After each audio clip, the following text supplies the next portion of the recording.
Hi guys, எல்லாரும் எப்படி இருக்கீங்க? பொருளாதாரம் பார்த்துக்கிட்டு இருக்கோம் இல்லையா? பொருளாதாரத்தில் 10ஆம் வகுப்பு சமச்சீர் கல்வி புத்தகத்தை பேஸாக வச்சு பார்த்துட்டு இருக்கோம். 3 பாடம் முடிச்சிட்டோம் ஆல்ரெடி. 4வது பாடத்தில் 4.3 சப் டாபிக் தான் இந்த வீடியோவில் நம்ம பார்க்க போகிறோம். அதாவது வரிகளின் வகைகள், இதுதான் இந்த டாப்பிக்கோட பேர். டைப்ஸ் ஆஃப் டாக்ஸஸ், அதாவது இந்த 2 முக்கியமான டேக்ஸ், நேர்முக வரிகள் டைரக்ட் டேக்ஸு, இன்டைரக்ட் டேக்ஸஸ், சரிங்களா? மறைமுக வரி. இது ரெண்டும் ரொம்ப இம்பார்ட்டன்ட். இது என்னன்னு தெரிஞ்சுக்கிறதும் நமக்கு பரீட்சைக்கும் சரி லைஃபுக்கும் சரி ரொம்ப அதிகமாக ஹெல்ப் பண்ணும். சரிங்களா? ஸோ இந்த லெசனில் என்ன கொடுத்துருக்காங்களோ அதை நம்ம தெரிஞ்சுக்க போகிறோம். டேரெக்டாக வீடியோக்கு போயிடலாம். இதுக்கு இந்த வரைக்கும் நீங்கள் சப்ஸ்கிரைப் பண்ணாமல் இருந்தீங்கன்னா தயவு செஞ்சு சப்ஸ்கிரைப் பண்ணுங்கள். ஏதாவது வேல்யூபிள் பாயிண்ட் ஆட் பண்ணணுன்னாலும் கமெண்ட் செக்ஷனில் சொல்லுங்கள். ஓகேங்களா? ஓகே, ஃபர்ஸ்ட் வந்து பார்த்தீங்கன்னா நேர்முக வரிகள், அதாவது டைரக்ட் டேக்ஸஸ். டைரக்ட் டேக்ஸஸ் அப்படின்னு பார்த்தீங்கன்னா நேர்முக வரி வந்து ஒரு தனிநபர் அல்லது நிறுவனத்தின் மீது நேரடியாக விதிக்கப்படுவது அப்படின்னு சொல்கிறாங்க. சரிங்களா? இவ்வரியை மற்றவர் மீது மாற்ற முடியாது. சரிங்களா? ஒரு நிறுவனத்தின் மீதோ தனிநபர் மீதோ அவங்களுக்கு வர வருமானத்தை வச்சு நேரடியாக விதிக்கப்படுவது டைரக்ட் டேக்ஸ். மற்றவர்கள் மேலாம் அதை மாற்றி கொடுக்க முடியாது. ஒரு உதாரணத்துக்கு, எனக்கு ஒரு டேக்ஸ் கவர்மெண்ட் கொடுத்துருக்குது அப்படின்னா அந்த டேக்ஸை நான் தான் கட்ட முடியும். அதை கொண்டு போய் என் ஃப்ரெண்டுக்கிட்ட மாற்றி விட முடியாது. இந்த டேக்ஸை நீ தான் கட்டணும் அப்படின்னு மாற்றி விட முடியாது. கரெக்டாக?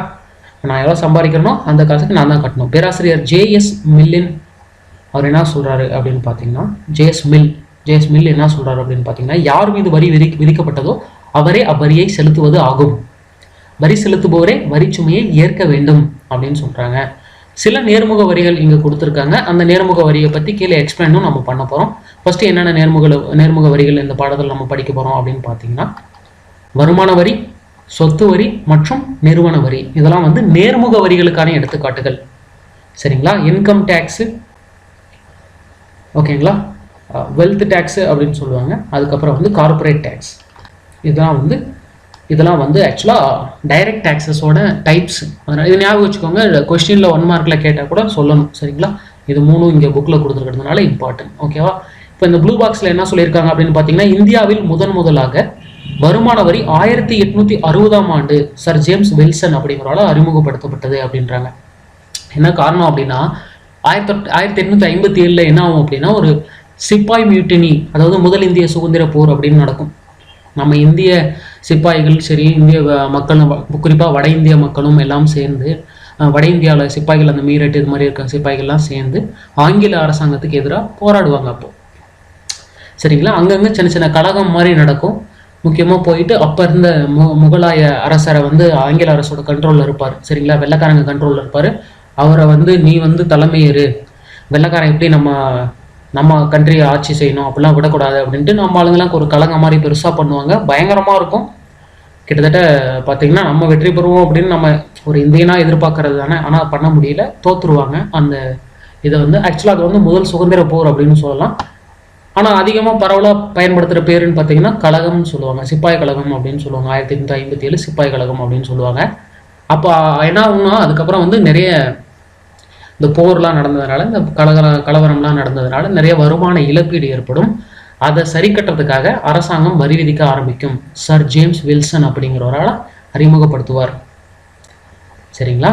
அப்போ தான் வந்து வருமான வரி அப்படிங்கிற கான்செப்ட் இந்தியாவில் முதல்ல இன்ட்ரடியூஸ் பண்ணுறாங்க. வருமான வரி அப்படின்னு பார்த்தீங்கன்னா, இந்தியாவில் விதிக்கப்படுகிற நேர்முக வரிகளில் மிக முக்கியமான வரி. நேர்முக வரி முறையில் மிக முக்கியமானது வருமான வரி அப்படின்றாங்க. இந்த வரி வந்து தனிநபர் பெறுகின்ற வருமானத்தின் அடிப்படையில் விதிக்கப்படுகிறது அதையும் சொல்றாங்க. இவ்வரி வசூலிக்கப்படும் விகிதம் வருமானத்தோட அளவை பொறுத்து மாறுபடக்கூடியது. நான் வந்து ஒரு மாசத்துக்கு 10,000 சம்பாதிக்கிறேன், 5,000 சம்பாதிக்கிறேன் அப்படின்னா இவன் ஒரு வருஷத்துக்கு எவ்வளவு சம்பாதிப்பாங்க, அப்ப எவ்வளவு டேக்ஸ் போடலாம் எனக்கு அப்படின்னு கவர்மெண்ட் தீர்மானிக்கும். சரிங்களா? அதே ஒரு மாசத்துக்கு ₹1,00,000 சம்பாதிக்கிறவங்கலாம் இருக்கிறாங்க.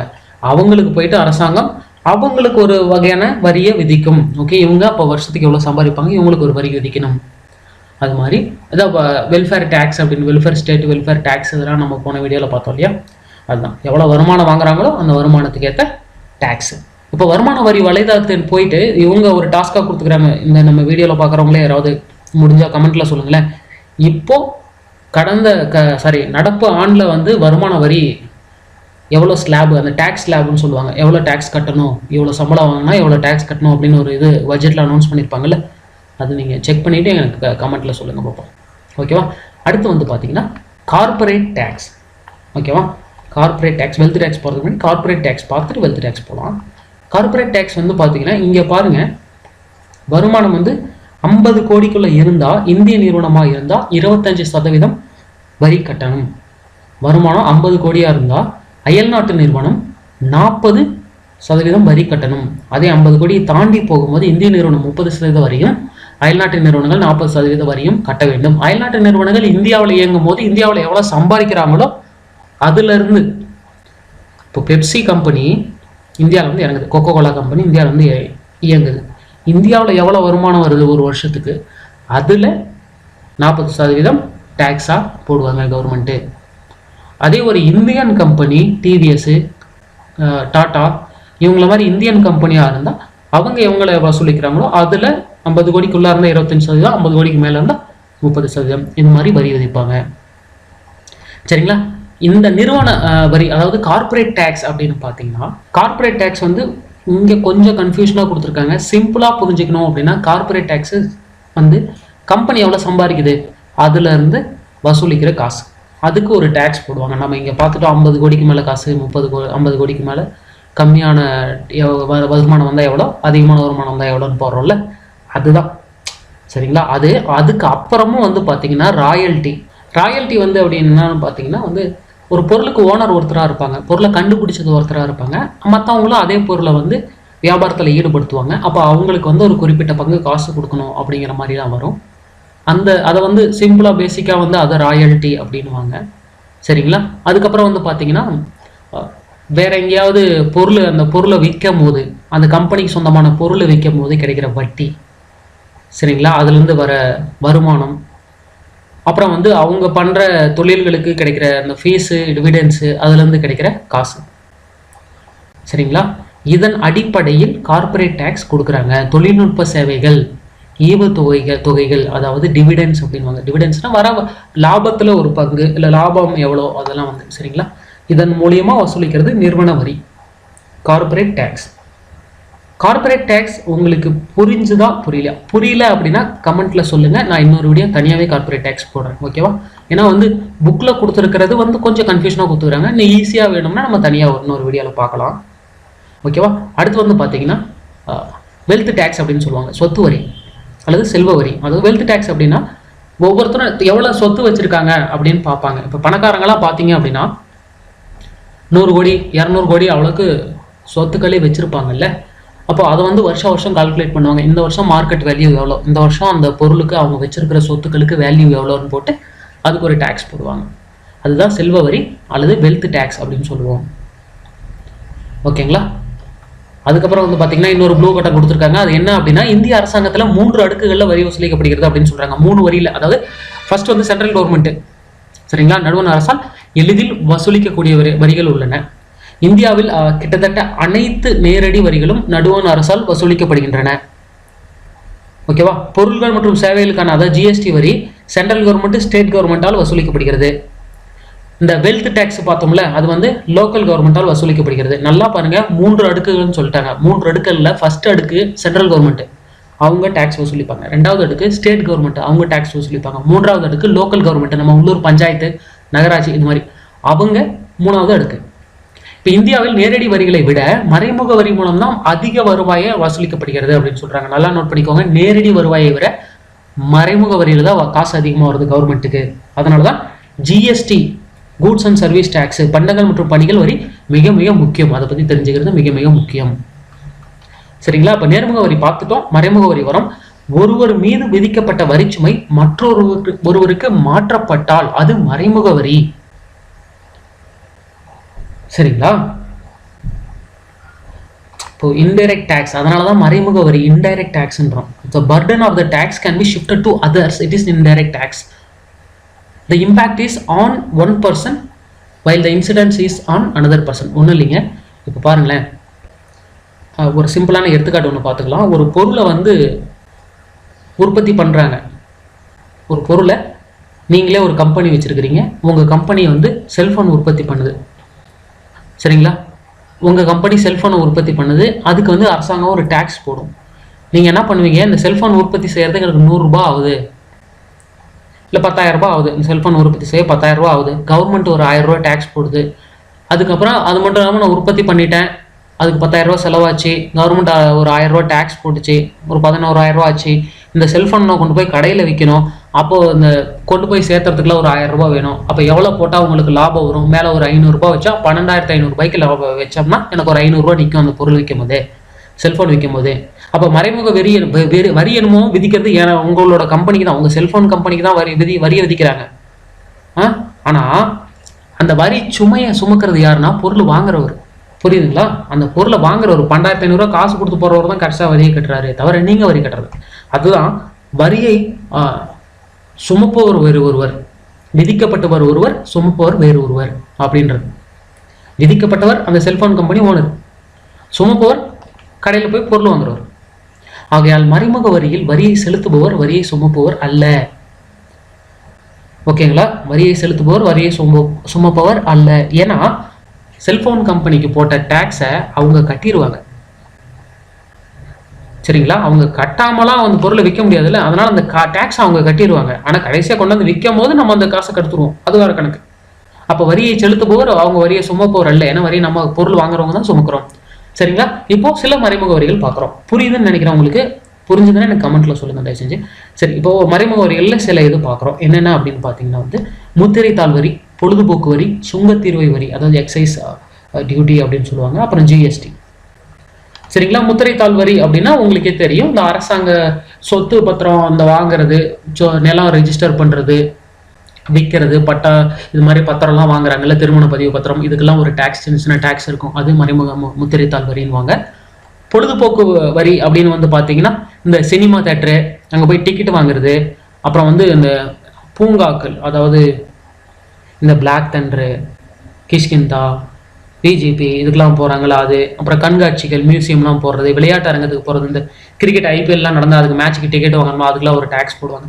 இந்த மாதிரி இந்த பொழுதுபோக்குக்கெல்லாம் வரது பொழுதுபோக்கு வரி. அந்த வரியும் சேர்த்து தான் நம்ம டிக்கெட்டில் பே பண்ணுவோம். சரிங்களா? அதுக்கப்புறம் சுங்கத்தீர்வை அல்லது கலால் வரி, எக்ஸைஸ் டியூட்டி அப்படின்னா பொருள் பாருங்களேன், ஸோ விற்பனையை விட உற்பத்தியில் இயக்கத்தில் உள்ள எந்த ஒரு உற்பத்தி பொருட்களின் மீது விதிக்கப்படும் வரியாகும். இங்கே கொஞ்சம் இருக்கு, சிம்பிளாக சொல்கிறேன் கேட்டுங்க. பொருள் விற்கிறதுக்கு முன்னாடி, கடைக்கு எடுத்துகிட்டு போகிறதுக்கு முன்னாடி ஃபேக்ட்ரியில் பொருள் ரெடியாக இருக்குது, அப்போ ஒரு டேக்ஸ் போடுவாங்க, அதுதான் எக்ஸைஸ் டியூட்டி. சரிங்களா? அதுதான் எக்ஸைஸ் டியூட்டி. கொண்டு போய் கடையில் விற்கும் போது இன்னொரு டியூட்டி ஆட் ஆகும், சேல்ஸ் டியூட்டி ஆட் ஆகும், அதான் விற்பனை வரி. சுங்க வரி, கலால் வரி, பொருள் ரெடியாக இருக்குது, ஃபேக்ட்ரியிலேயே இருக்குது, இன்னும் கடைக்கு போகல, சுங்க வரி போட்டுருவாங்க. கடைக்கு போகும்போது சுங்க வரியும் சேரும், கூட விற்பனை வரி, சேல்ஸ் டேக்ஸும் சேரும், அவ்வளோதான். சரிங்களா? அதுக்கடுத்து பார்த்தீங்கன்னா ஜிஎஸ்டி வரும். GST, goods and service tax, கிட்டத்தட்ட இம்பார்ட்டண்டான ஒரு பாயிண்ட், நோட் பண்ணிக்கோங்க. கூட்ஸ் அண்ட் சர்வீஸ் டேக்ஸ் அப்படிங்கிறது மறைமுக வரிகளில் ஒன்று. முக்கியமாக இந்தியாவில் எக்கச்சக்கமான மறைமுக வரிகள் இருந்தது. சரிங்களா?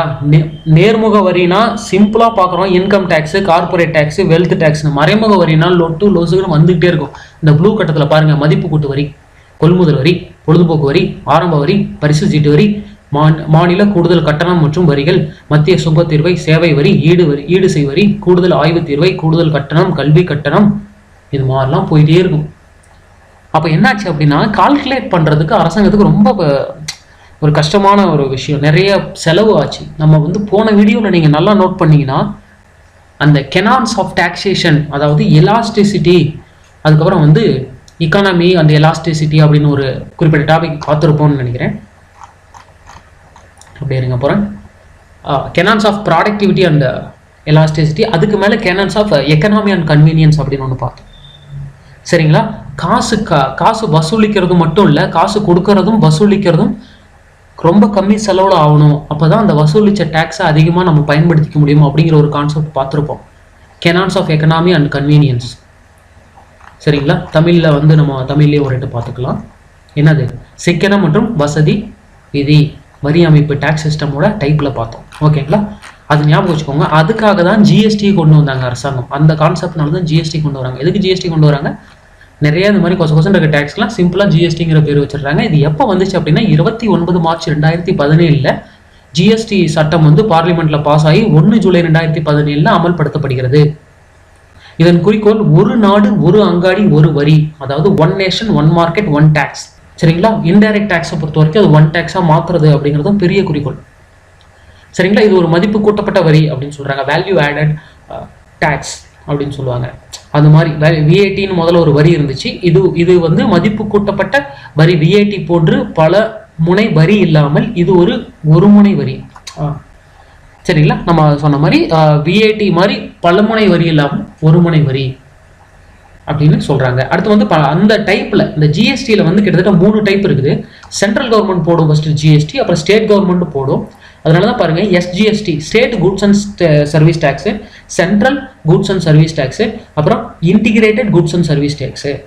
ஃபர்ஸ்ட் ஒரு பாருங்க, ஸ்டேட் குட்ஸ் அண்ட் சர்வீஸ் டேக்ஸ்னா மாநிலத்துக்குள்ளார இன்டைரக்ட் டாக்ஸஸ் மாநில கண்ட்ரோல் இருக்கும். நம்ம 3 அடுக்குகள்ல வரி வசூல் பண்ணுவாங்கன்னு பார்த்தோம்ல, அதுல மாநில வரி வசூல் பண்ணோம்ல, அந்த மாநிலத்துக்குள்ளாரே வரி வசூல் பண்ணோம்ல, அது என்னது? மதிப்பு கூட்டு வரி, விஏடி.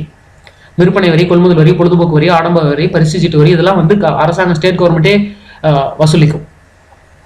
சரிங்களா? ஸ்டேட் கவர்மெண்ட்டே வசூலி ஸ்டேட் கவர்மெண்ட்டே வச்சுக்கும்.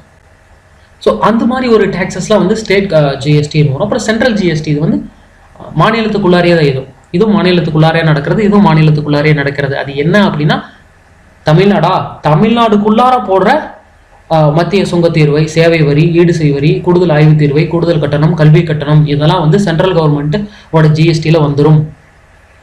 சிஜிஎஸ்டி ஸ்டேட் கவர்மெண்டோட ஜிஎஸ்டியில் வந்தது மதிப்பு கூட்டு வரி, விற்பனை வரி, அதெல்லாம் தமிழ்நாட்டுக்குள்ளார நடக்கிறது. ஐஜிஎஸ்டி அப்படின்னா integrated goods and service tax. தமிழ்நாட்டுக்கும் ஒரு உதாரணத்துக்கு கேரளா, தமிழ்நாடு கர்நாடகா, தமிழ்நாடு ஆந்திரா, தமிழ்நாடு மகாராஷ்டிரா, அது மாதிரி வேற மாநிலத்துக்கு போகுது இல்லை. தமிழ்நாட்டில் ஒரு ஃபோனை உற்பத்தி பண்ணிட்டு போய் நான் ஆந்திரா பிரதேசில் விற்கிறேன் அப்படின்னா அங்கே ஒரு டேக்ஸ், சேல்ஸ் டேக்ஸ் போடுவாங்கன்னு பார்த்தோம். அந்த சேல்ஸ் டேக்ஸு ஆந்திரா கவர்மெண்ட்டுக்கு போகுமா, தமிழ்நாடு கவர்மெண்ட்டுக்கு போகுமா, இல்லை சென்ட்ரல் கவர்மெண்ட்டுக்கு போகுமா? கேள்வி வருதா இல்லையா? அதனால தான் மாநிலங்களுக்கு இடையே அப்படிங்கிற ஒரு கேள்வி வருது. பாயிண்ட் நோட் பண்ணிட்டாங்க. மாநிலத்துக்குள்ளாரியே நடந்துகிட்டு இருந்துச்சுன்னா அந்த கன்ஃபியூஷன் வராது. மாநிலங்களுக்கு இடையே பொறுப்பு நடக்குது. அப்போ என்ன பண்ணுவாங்க, 4 முக்கிய ஜிஎஸ்டி விகிதங்கள் அதில் உள்ளதான். 5%, 12%, 18%, 28% அப்படின்னு பிரித்து வச்சிருக்காங்க. இதை எப்படி ஷேர் பண்றது அப்படின்னா அதுக்கு தனியாக ரூல்ஸ் அண்ட் ரெகுலேஷன்ஸ் இருக்கு. சரிங்களா? காய்கறிகள் மற்றும் உணவு தானியங்கள் போன்ற வாழ்க்கைக்கு தேவையான அத்தியாவசிய பொருட்களுக்கான அனைத்து பண்டங்களும் இந்த வரியிலிருந்து விலக்கு அளிக்கப்படுகிறது. நம்ம அன்றாடம் சாப்பிடக்கூடிய பொருட்களுக்கு ஜிஎஸ்டி போட மாட்டாங்க, ஐஜிஎஸ்டி போட மாட்டாங்க. சரிங்களா? காய்கறி, உணவு தானியங்கள், வாழ்க்கைக்கு தேவையான அத்தியாவசிய தேவைகளுக்கான அனைத்து பண்டங்களுக்கும் இந்த வரியிலிருந்து விலக்கு, எஸ்கேப். ஓகேங்களா? புரியுதா? இதெல்லாம் நோட் பண்ணி வச்சுக்கோங்க. இதுல இருந்து ஏன்னா இப்போ திடீர்னு மல்டிபிள் சாய்ஸ் கொஸ்டின்ல கேட்டு விட்டுருவாங்க. அவங்க பாட்டுக்கும் ஜிஎஸ்டி, இன்டிகிரேட்டட் ஜிஎஸ்டி காய்கறிகள் மற்றும் உணவு தானியங்களுக்கும் விதிக்கப்படுகிறது அப்படின்ட்டுருவாங்க. நம்ம என்ன பண்ணுவோம், ஆமா நம்ம படிச்சோம்ல காய்கறி உணவு தானியங்கள், ஆமா ரைட்டுன்னு போயிட்டு வரும். ஆனா விதிக்கப்படாது.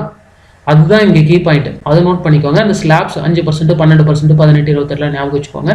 இந்த மாநிலங்களுக்கு இடையே நடக்கிறதா இன்டிகிரேட்டட் ஜிஎஸ்டி. மாநிலத்துக்குள்ளாரியே சிஜிஎஸ்டி, எஸ்ஜிஎஸ்டி நடந்துடும். அப்புறம் இங்கே இந்த இடத்துல கன்ஃபியூஸ் ஆகிக்க வேண்டாம். ஜிஎஸ்டி வேட் மாதிரி பலமுனை வரி இல்லை. சரிங்களா? ட்ரூ ஆர் ஃபால்ஸு இல்லை, வேட் மாதிரி ஜிஎஸ்டியும் ஒரு பல்முனை வரி அப்படின்றாங்க. அப்படின்னு சொன்னால் அந்த கூற்று தவறு. ஏன்னா இது ஒரு முனை வரி ஆகும். ஓகேங்களா? Goods and service tax. அதுக்கப்புறம் பாருங்க, 1954ஆம் ஆண்டு முதலில் பண்டங்கள் மற்றும் பணிகள் வரியை அமல்படுத்திய நாடு பிரான்ஸ் அப்படின்றாங்க. பிரான்ஸ் அப்பயே 1954 ட்ரை பண்ணிக்கிறாங்க ஜிஎஸ்டி இம்ப்ளிமெண்ட் பண்ணுறதுக்கு. 1954 பண்ணியிருக்காங்க.